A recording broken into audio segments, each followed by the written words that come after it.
तो ये एक सीट पर जीत हुई है, लेकिन नतीजे सिर्फ एक सीट पर नहीं आए हैं। सिर्फ बिहार की सीट नहीं थी, एक और बड़े राज्य की, एक और उपचुनाव की, बड़े नेता की बड़ी सीट थी मध्य प्रदेश।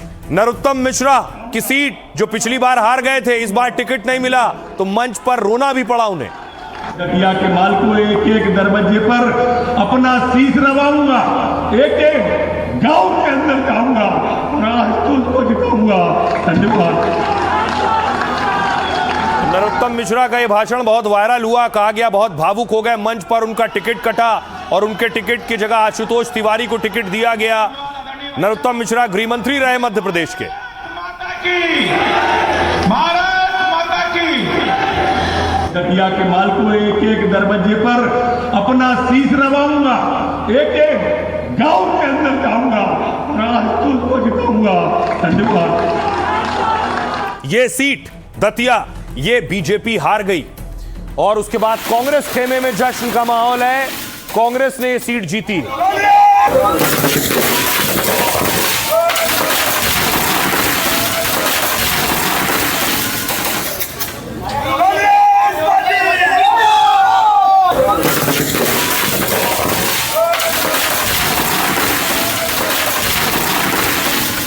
और न सिर्फ कांग्रेस के लिए दिवाली है, बल्कि कांग्रेस के लिए होली भी है। कांग्रेस के कार्यकर्ता नाच रहे हैं, गा रहे हैं, ढोल नगाड़े बजा रहे हैं, मिठाइयां बांट रहे हैं।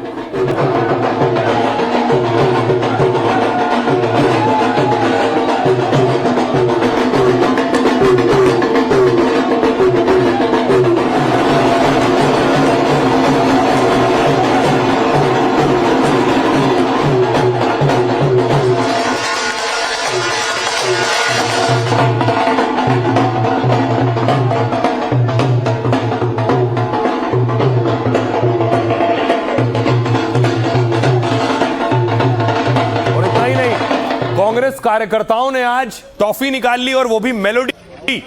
कांग्रेस कार्यकर्ता मेलोडी टॉफी बांट रहे थे। मेलोडी पर बहुत बवाल हुआ, आपको याद होगा। मेलोडी खा लो भाई साहब, ये लो मेलोडी, मेलोडी खाओ, मेलोडी खाओ।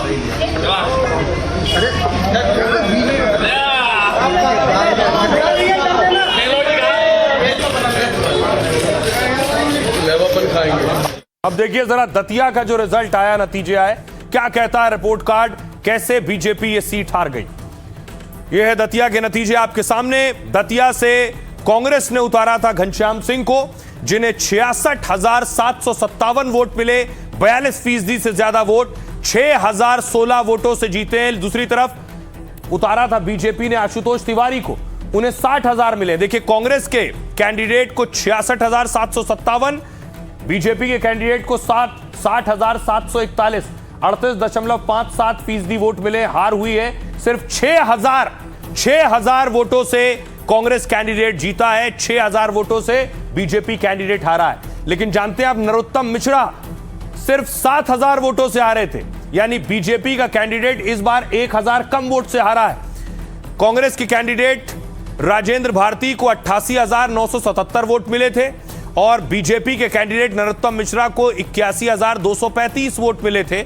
50% से ज्यादा वोट कांग्रेस को मिले थे। बीजेपी को 45.96% वोट, 7,742 वोटों से उस वक्त नरोत्तम मिश्रा ये सीट हार गए थे। इस बार वो उम्मीद कर रहे थे उन्हें टिकट मिलेगा, उन्हें टिकट नहीं मिला। टिकट आशुतोष तिवारी को दिया गया, वो भी 6,000 वोट से हार गए। सुनिए जरा क्या कह रहे हैं सियासतदान। मैं तैयार हूँ, आप आइए, खिलाएंगे। जीतू पटवारी जी भी परसों आ रहे हैं। किस तरह की खुशी और जश्न मनाएंगे आप आज?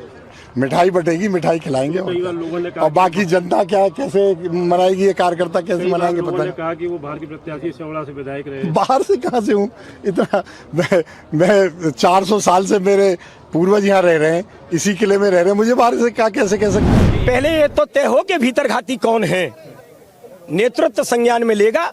अगर लेकिन आपने कहा है कि भीतरघात हुआ है, तो भीतरघातियों से मेरा केवल इतना ही कहना है कि जो ऐसे भीतरघाती हैं कि भारतीय जनता पार्टी को मां कहते हैं और मां के साथ फिर इस प्रकार का मजाकिया अंदाज करते हैं, मुझे लगता है दूसरा पक्ष उनको भावनात्मक रूप से भी सोचना चाहिए। अपने मस्तिष्क में इस हद तक की राजनीति नहीं रखना चाहिए। दतिया चुनाव कांग्रेस की सीट कांग्रेस के पास है, ये अलग बात है कि पिछले विधानसभा चुनाव से भी हमने 1700 वोट ज़्यादा पाए हैं। लोकतंत्र में चुनाव इसी बात के लिए कहते हैं। हमने अपनी बात रखी, कांग्रेस ने अपनी बात रखी, जनता ने जो निर्णय किया हम उसको सिरोधारी करते हैं और उम्मीद करते हैं आने वाले चुनाव में और ताकत से लड़ेंगे और जीतेंगे। दतिया की जनता के सिर पर है, कार्यकर्ताओं के सिर पर है। हमारे नेता माननीय जीतू पटवारी को इसकी क्रेडिट जाती है। समाजवादी पार्टी हमारा सहयोगी गठबंधन था, उनको जाती है। और ये बीजेपी के निरंकुश और जनविरोधी नीतियों के खिलाफ जनादेश। नई जो जनरेशन है उसको अगर आपने साथ में नहीं लिया तो आज मुझे 36 साल हो गए, मैं एमएलए नहीं रहता। इसलिए कहीं ना कहीं जनता का दिल जीतने में शायद कुछ कमी हमारी रह गई होगी और जिसका नतीजा ये सामने आ रहा है। इसलिए प्रजातंत्र में सबसे बड़ा जनता होती है। तो बीजेपी को भी समीक्षा करनी होगी कि आखिर नरोत्तम मिश्रा की सीट कैसे हार गए, उनके गढ़ में कैसे हार हो गई। दतिया सीट पूर्व गृह मंत्री नरोत्तम मिश्रा का गढ़ रहा। नरोत्तम मिश्रा 3 बार लगातार यहां से विधायक चुने गए थे। 2023 चुनाव में नरोत्तम मिश्रा राजेंद्र सिंह से चुनाव हार गए और इस सीट पर नरोत्तम मिश्रा की प्रतिष्ठा दांव पर लगी हुई थी। पूर्व गृह मंत्री नरोत्तम मिश्रा का बीजेपी ने टिकट काटा। इसके बाद से ही इस सीट पर सबकी नजर लगी थी। बीजेपी ने आशुतोष तिवारी को मैदान में उतारा, लेकिन कांग्रेस ने एक बार फिर यह सीट जीत ली। कांग्रेस के घनश्याम सिंह 6000 वोट से चुनाव जीते। नरोत्तम मिश्रा के पोलिंग बूथ पर भी बीजेपी पिछड़ गई। तीसरे नंबर पर आजाद समाज पार्टी के दामोदर यादव रहे, उन्होंने 20,000 से ज्यादा वोट हासिल किए। कांग्रेस विधायक राजेंद्र सिंह की सदस्यता रद्द हो गई थी। इसके बाद दतिया सीट पर उपचुनाव कराए गए थे। सुनिए क्या कह रहे हैं सियासतदान। मध्य प्रदेश जो कि आरएसएस की प्रयोगशाला है, मध्य प्रदेश जहां दशकों से भारतीय जनता पार्टी है, बीच में कमलनाथ जी को इन्होंने टिकने नहीं दिया था, वहां उनकी सरकार होने के बावजूद हम जीत रहे हैं। क्या ये सारे वोटर एंटी नेशनल है? मोहन भागवत जी से जरा पूछ लीजिए, सर्टिफिकेट दे दें इन वोटर्स को। तमाम मुद्दे हैं जो प्रदेश के मुद्दे वहाँ दतिया के मुद्दे थे और निश्चित तौर से जनता में एक वोट देना चाहती थी। पहले भी वहाँ पे स्थानीय मुद्दे भी थे, आतंक के खिलाफ कांग्रेस को पहले भी जिताया था, वो भी व्यापारी वर्ग चाहता था कि हम दोबारा आतंक नहीं होने दें। तो ये सब मुद्दे हैं, उसको सीधे सीधे कांग्रेस को लाभ मिलता है। दतिया उपचुनाव में मतदाताओं ने जो जनादेश दिया, विनम्रता के साथ भारतीय जनता पार्टी उस जनादेश को स्वीकारती है। हम परिणामों की समीक्षा करेंगे और समीक्षा का जो भी निष्कर्ष आएगा उस अनुसार पार्टी अपनी आगामी रणनीति तय करेगी। धन्यवाद दतिया की सारी जनता जनार्दन को, जिन्होंने मध्य प्रदेश की जो असली स्थिति थी, जो अखंड पराकाष्ठा थी आतंक की, अहंकार की, करप्शन की, भ्रष्टाचार की, उस चेहरे को बेनकाब कर दिया। जो मध्य प्रदेश की बीजेपी की आज की सरकार है, उसकी असली चेहरा दतिया की जनता ने अपनी जिम्मेवारी को निर्वहन किया इस चुनाव के माध्यम से। तो बिहार की सीट प्रशांत किशोर जीते, मध्य प्रदेश की सीट कांग्रेस जीती, तो गुजरात के उपचुनाव की सीट भारतीय जनता पार्टी यानी बीजेपी जीती।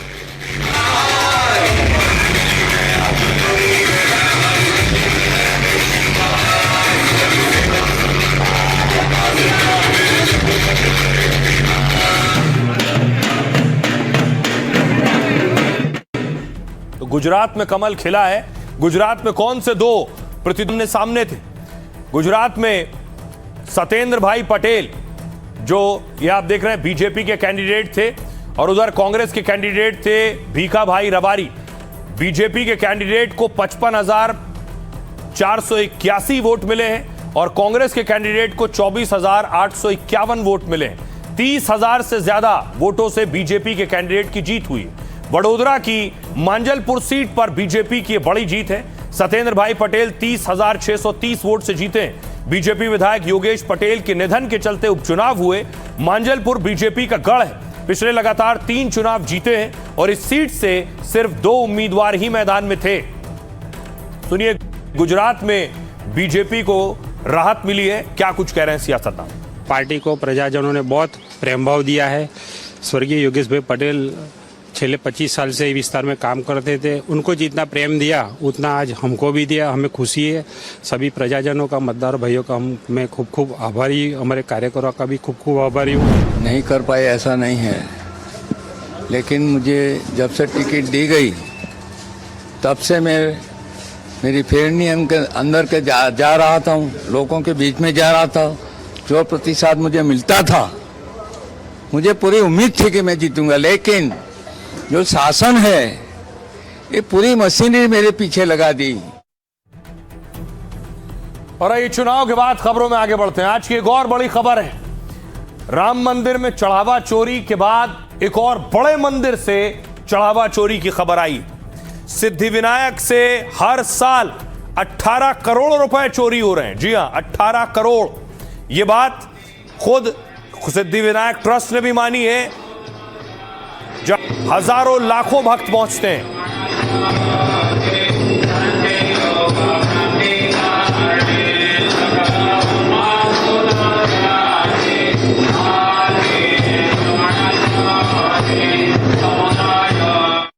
खुद राज ठाकरे ने मंच से यह बात कही कि सिद्धिविनायक में करोड़ों का चढ़ावा चोरी होता है।